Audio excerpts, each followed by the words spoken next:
Namaste everyone and welcome back to my channel Sapna's Yoga Diary. Finally, we have reached to the last topic of the practical section of Yoga Wellness Instructor's syllabus, teaching skills, methods of teaching yoga. So yeah, without any delay, let's start the video.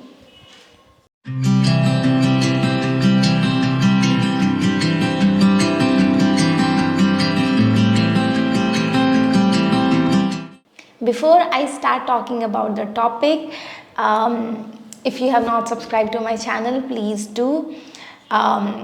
If you like my content, do give me thumbs up on my videos and do share how you are finding the videos and how it is helping you. How is your preparation going? Where are you stuck? So that I can make videos on those themes and help you out. And also I run my regular online yoga classes for general fitness and well-being. If you are looking for online yoga classes, you can register for my classes if you want to learn from me. The fee for the yoga classes is 3,000 rupees monthly for the people who are residing in India and 95 USD for the people who are joining from abroad. So yeah, let's get back to the topic. Teaching skills. Let's go topic by topic. The first topic is 1.1 teaching methods with special reference to yoga. So it's basically asking about the teaching methods. What are the teaching methods in yoga? Broadly speaking, there are two methods of teaching. One is classroom teaching for teaching the theory, and then the method for teaching the practical skills. Now, the theory, teaching the theory, classroom teaching can further be categorized, divided in different teaching methods. The first one is very common, lecture method. So lecture method is basically where the teacher teaches and then the students listen. So it's one-way communication. Teacher is talking about the explaining the topic, and students are listening like how I'm teaching. So it's one way. It's one way. So if I'm teaching in the same topic in the classroom in the same method without engaging the students in the method of teaching, in my communication, in my teaching, this is one-way communication, and this is the lecture method. This is applicable and it works very well in case where the students are very mature and or the group is very large, so you cannot basically get the engagement of the students because you have the time constraint of teaching and you have to cover a part of the syllabus. So in these areas, this method works really well. But the shortcoming of this method of teaching is that you are not ensured whether the student are listening or not. There is no engagement of the student. So though you are giving your best, you don't know how much the students are able to receive, how they are receiving. So like I don't know how you are receiving whatever I'm communicating. But yes, there is a way you can communicate it back to me by giving your comments. Yeah, do tell me how you're finding my videos. So, okay. So the other way of, other method of teaching theory is response to instruction method. Response to instruction method works very well in a small group, where what happens is you are teaching in a way which requires response of the students also. You are engaging the audience, you are engaging the students in your teaching. And how you do it, it depends on you. For example, if I am teaching Patanjali Yoga Sutra, and so I start in a way, okay students, what is the first sutra of Patanjali? Can anybody tell me? So I'm raising question. So this is just an example. There can be other ways also to engage these students in the classroom. So this is basically response to instruction. Here you are ensuring that students do not just listen but also respond in the manner you want them to respond.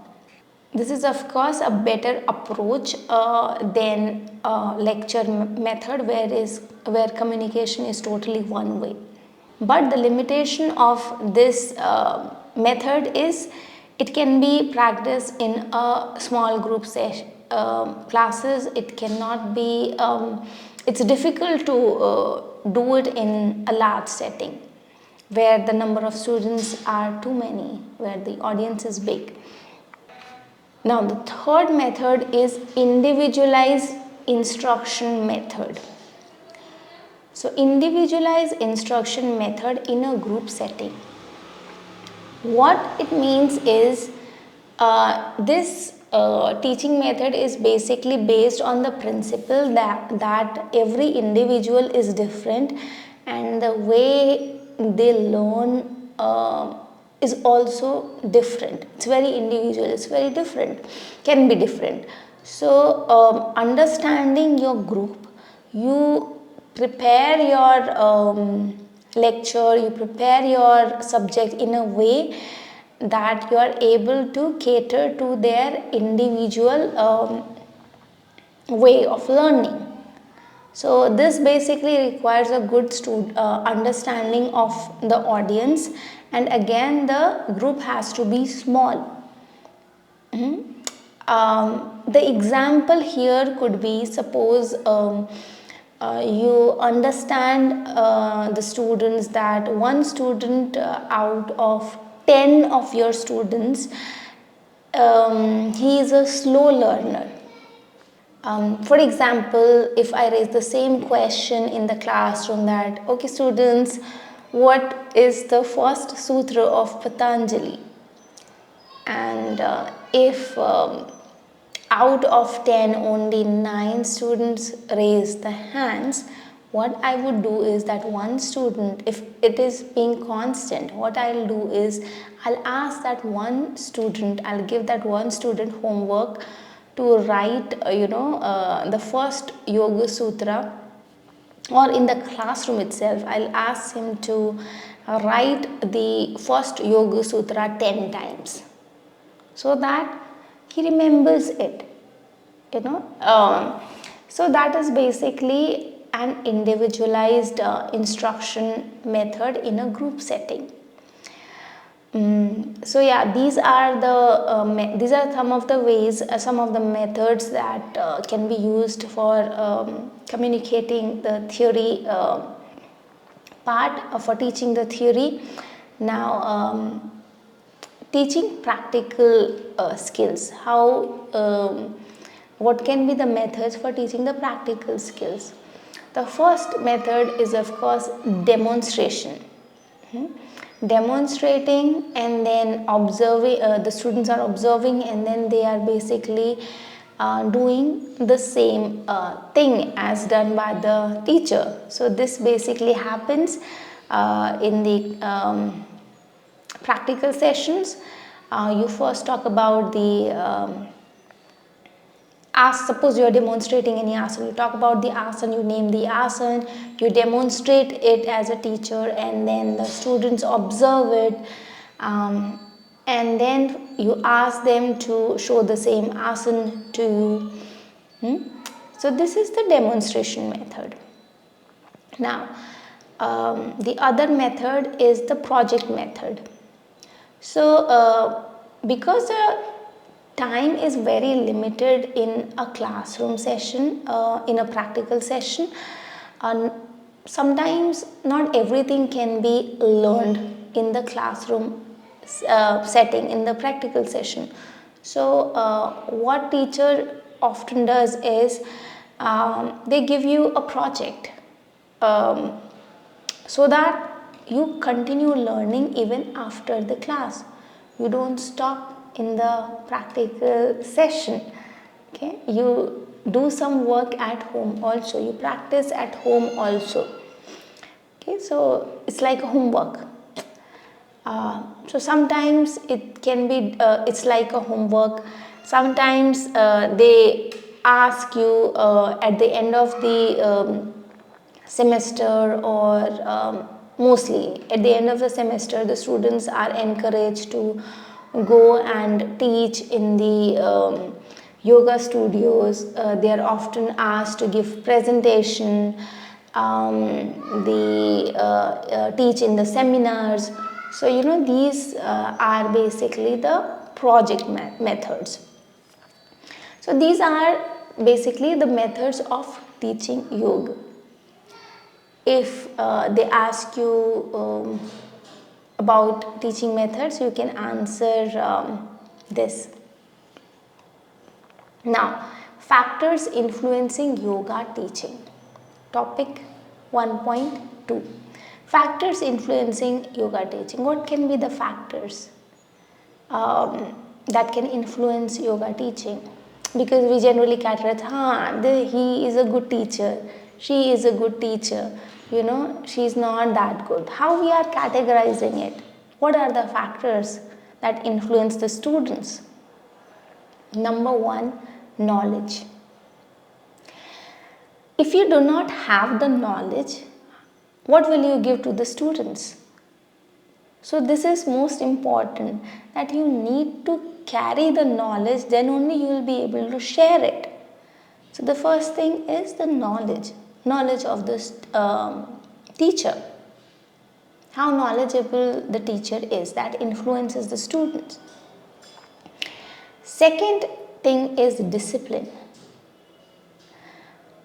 Patanjali's first Yoga Sutra is Atha Yoga Anushasana. In the first sutra, he is talking about Anushasana. So you can understand the importance of Anushasana. Once one of my friend, who is also a yoga teacher, so he called me and he told me that, Sapna, how you are maintaining discipline in online classroom setting. In my classroom sessions, it gets so disturbed. People go on their mobile phones and they just won't listen. But your students look so sincere and disciplined. How you are maintaining it? The answer to that question is, in order to make your students disciplined, you have to first bring the discipline in place. You have to be disciplined, because students are always reflection of teacher. So you have to make sure you are on time. You have to make sure that you're not looking at your phone. Your phone is in silent mode. Then only you can tell your students to keep their phone aside. When they see you in time, before time, then they make sure that they don't miss the lecture. They go on time, they arrive on time.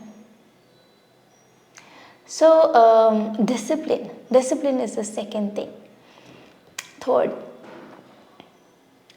language, the command on the language in which you are communicating.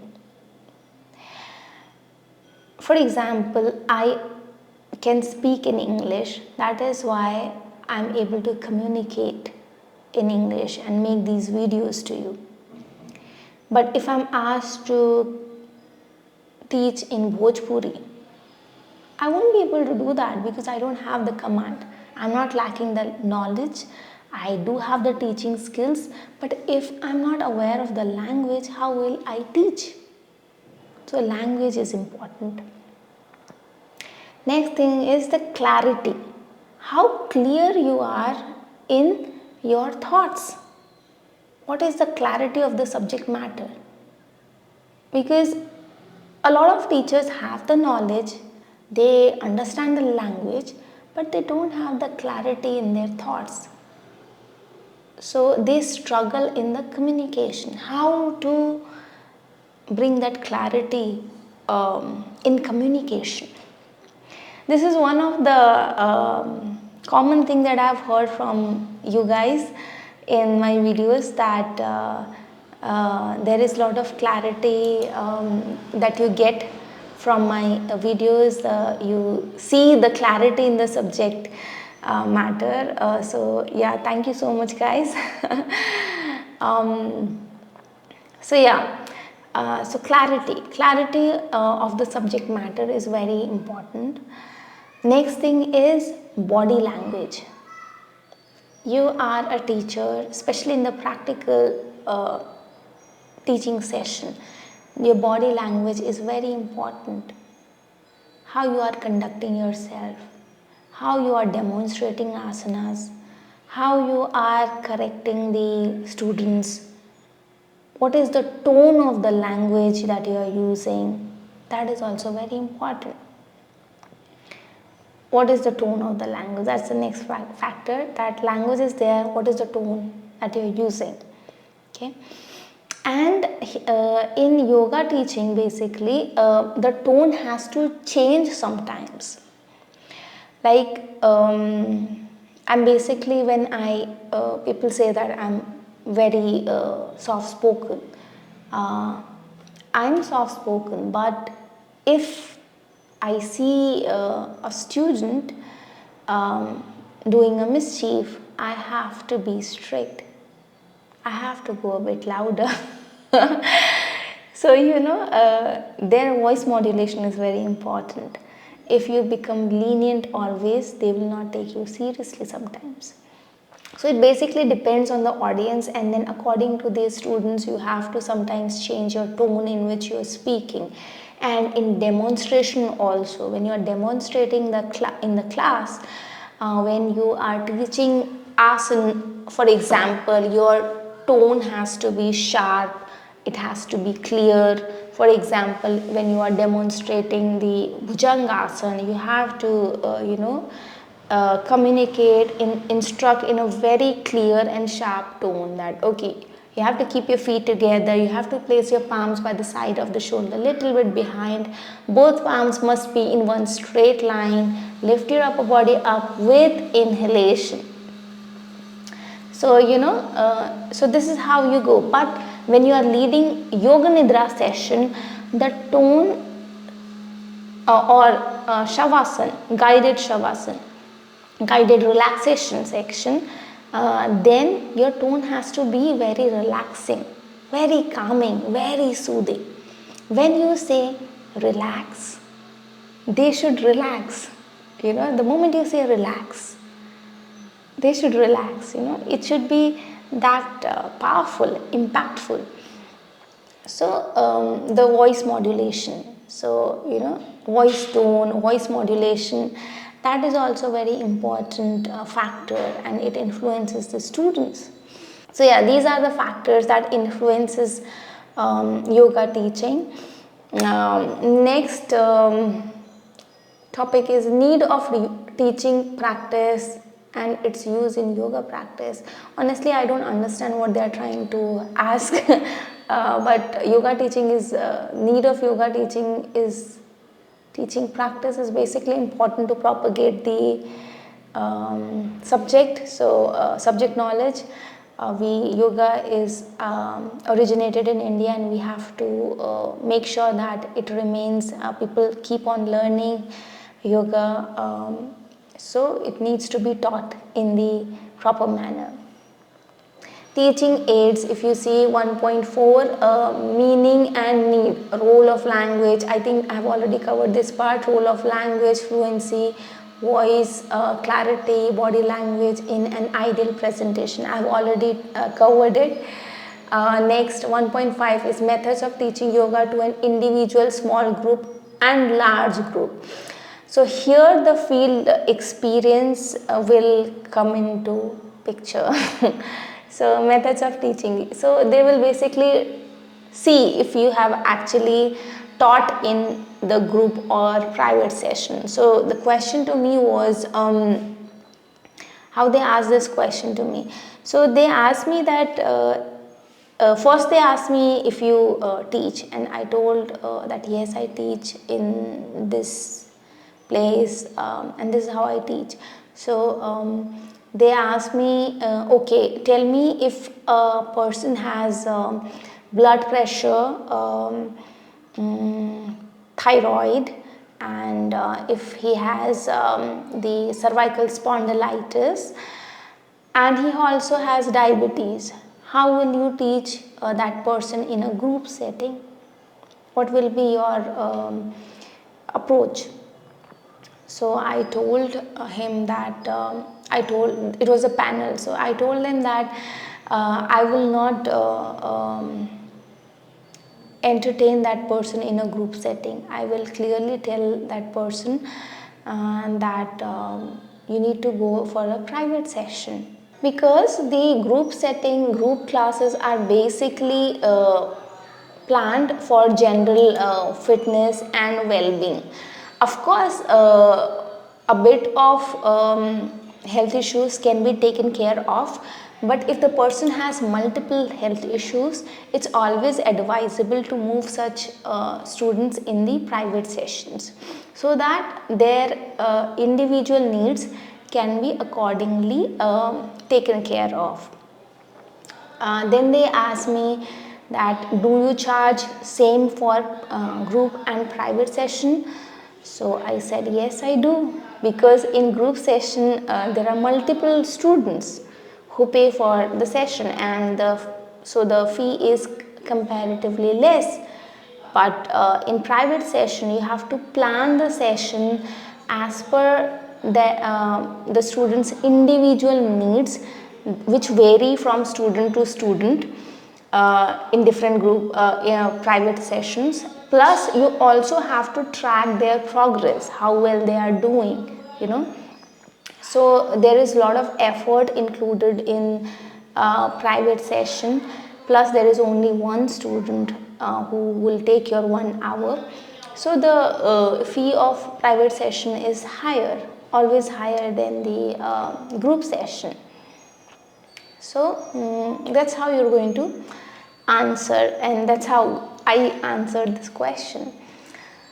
So so here, see, my experience, my teaching knowledge was tested, field experience was tested. So in the similar manner, they are also going to raise questions to you.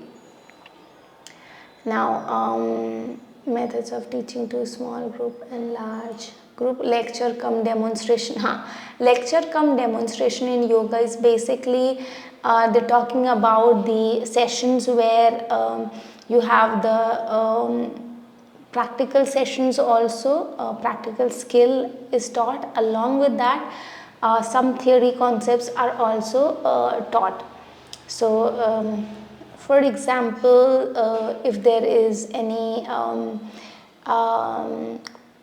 session on asanas, standing asanas, and along with standing asanas, they also at the end take the topic, teach you the topic on the importance of standing asanas, their significance, and the benefits, the contraindications.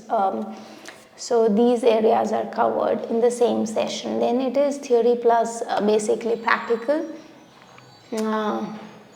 What is the importance of it? So basically it becomes very important, because in the same session you get to first see how the asana is demonstrated, you do it yourself, and then you understand the concept, you understand the significance of what you are doing. Because generally the theory subject is basically associated with the practical skill. So that's how it is important. Lesson plan, this is very important. The question in my panel also, there was a question related to lesson plan, not asked to me but to somebody else. What is a lesson plan? Lesson plan is basically a plan that you prepare for your class in advance.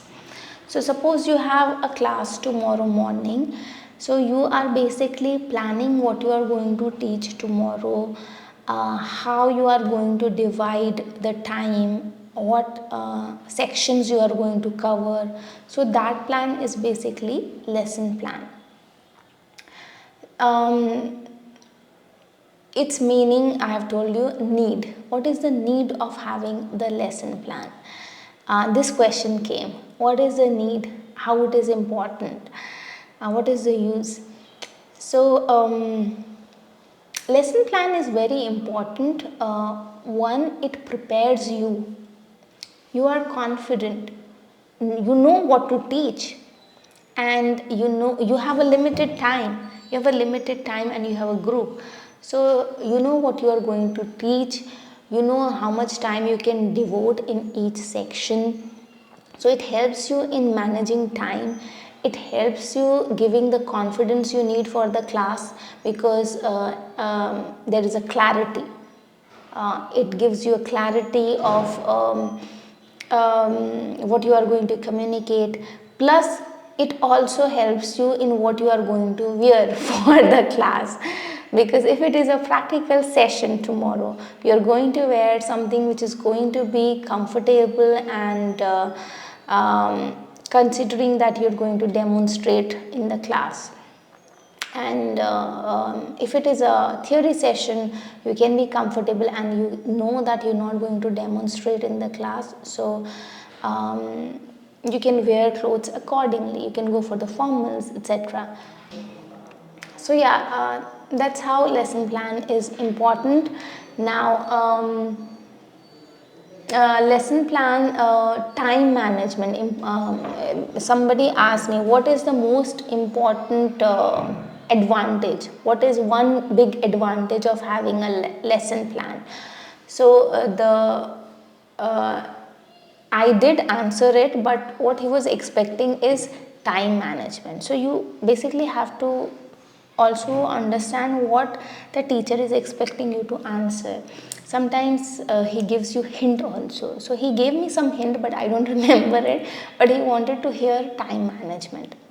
So the lesson plan basically helps you in managing time, which is very important. For example, you are giving a practical session. You need to know how much time you can devote in asanas, how much time you can devote in shavasana, how much time you can devote in pranayam. So you know you are clear there.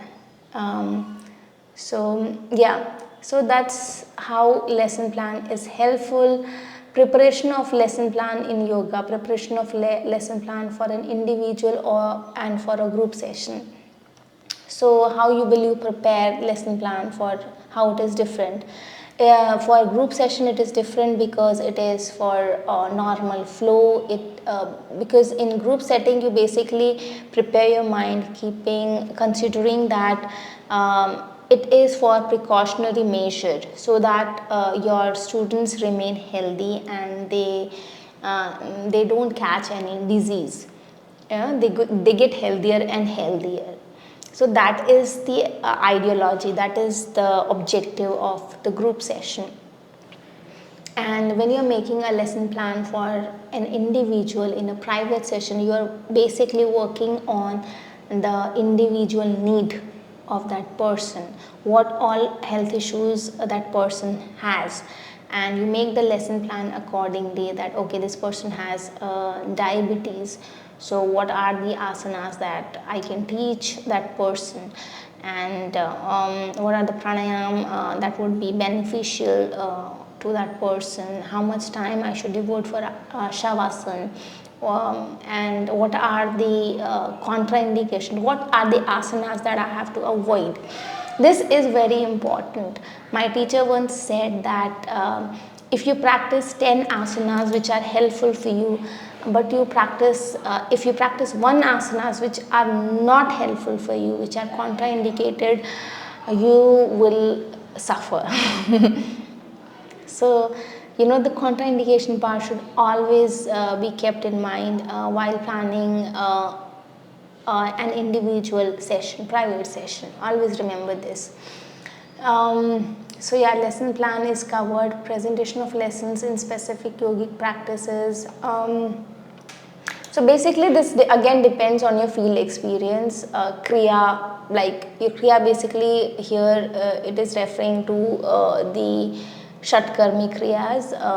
So presentation of lesson, so how you are going to basically teach these Shatkarmic practices. Not every teacher teaches Shatkarma, so if you do not teach Shatkarma, be honest, say to the teacher asanas, pranayam and dhyan. So how you are basically teaching.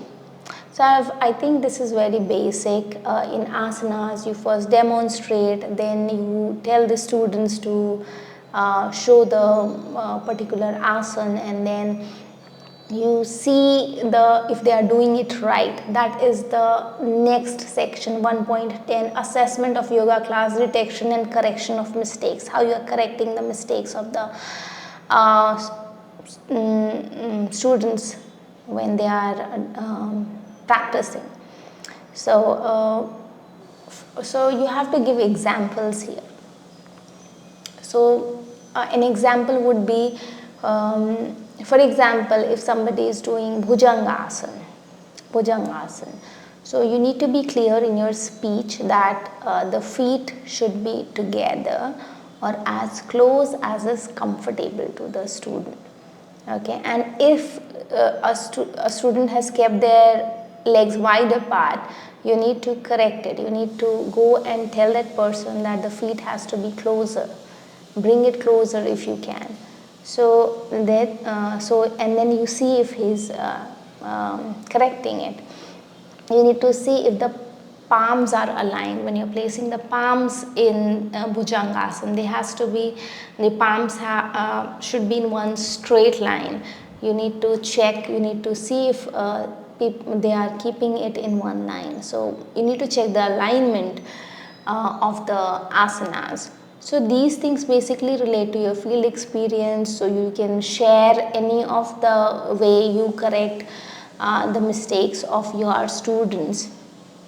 And yeah, so yes, I think I've covered everything. This is going to be very easy for the people who have field experience. In case you do not have any field experience, you already know how to answer these questions, but I always believe that you have to be truthful.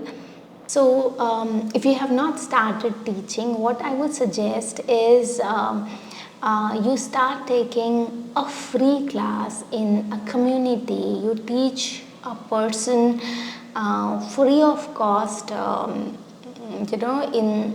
you go and practice for some time in parks, you will get people who would want to learn. Okay, so offer them free learning, help people, teach, and then that experience will help you. So if at all the teacher asks you that do you teach, have you taught anywhere, you can always say that yes, you have taught in a community. You have taught in a community in park. So that experience will also matter. So just be truthful, and that experience will help you as well. I have also done it. So yeah. I have covered all the topics. If you still have any questions or doubts, you can ask me in the comment section. I hope this video was helpful to you. In fact, all the videos related to the practical sessions, I hope that made sense to you, that will help you for the exam. And with my experience, whatever I could give you, I have given. I have given my best in my practical teaching, honestly. Still, if you feel there is anything lacking, you can communicate. I should know it, and that will help me improve as well. So yeah, I will look forward to see the comments you give me. Yeah, thank you so much for following my videos. Prepare well. If you have followed my videos, I am 100% sure that you will definitely pass this exam. Thank you so much. Take care. Prepare well. Namaste.